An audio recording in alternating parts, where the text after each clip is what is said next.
This is Host Officer yung aking over common flight 5J575. Hey guys, so hindi na ako nakapag-vlog kagabi kasi late na kami nakarating dito sa hotel. It's like around 12 Vietnam time.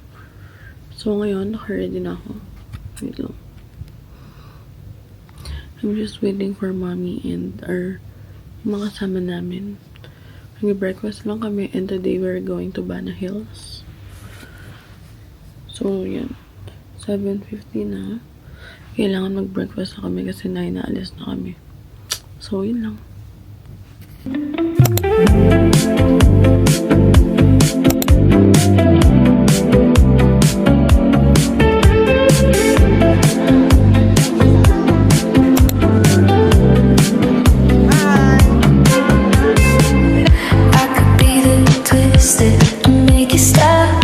Icing on your cake, the cherry on the top. It's heaven in my heart, and we could find some space. I could be the word to your missing. Sobrang lamig, umuulan.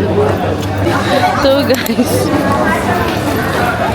naka-raincoat na kami. Guys, naka-raincoat na kami. Umuulan talaga.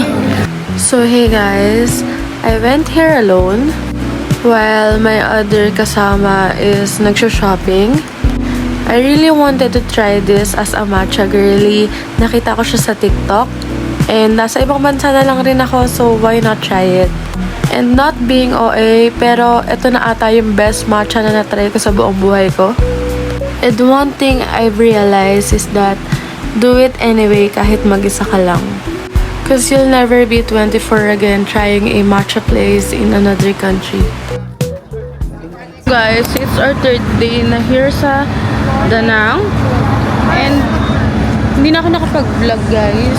Kasi sobrang busy din kasi talaga. Tapos ang pangit ng weather kahapon. Ngayon naman, hindi naman siya umuulan.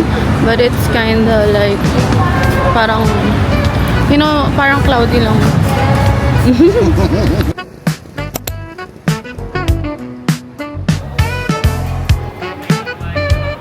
So, after namin kumain, nag-book kami ng Grab papunta dun sa spa house namin. So, we had to try their massage kasi Vietnam is known for their massage. So, after that, we went to the famous coconut boat ride.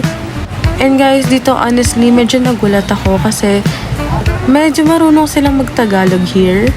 Ang sabi nila, marami daw kasing Filipino tourists na pumupunta dito. Kaya parang inaral nila yung language natin. And fun fact lang, nag-a-accept sila ng peso dito sa Da Nang. Ganon karaming Pinoy daw talaga ang pumupunta dito. So after here, nagpunta naman kami sa Hoi An. Medyo nalobat na ako dito guys, kaya hindi na ako nakapag-vlog. And ang dami nangyayari talaga. Also guys, yung mga vendor here, ang iaalok talaga sa'yo ay in peso na siya. Actually guys, my next day pa to, kaso hindi na ako nakapag-video.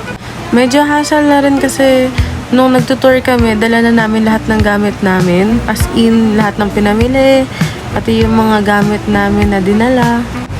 But on top of that, talagang sobrang na-enjoy ko tong Vietnam trip namin. I want to thank the Lord for letting me experience this country.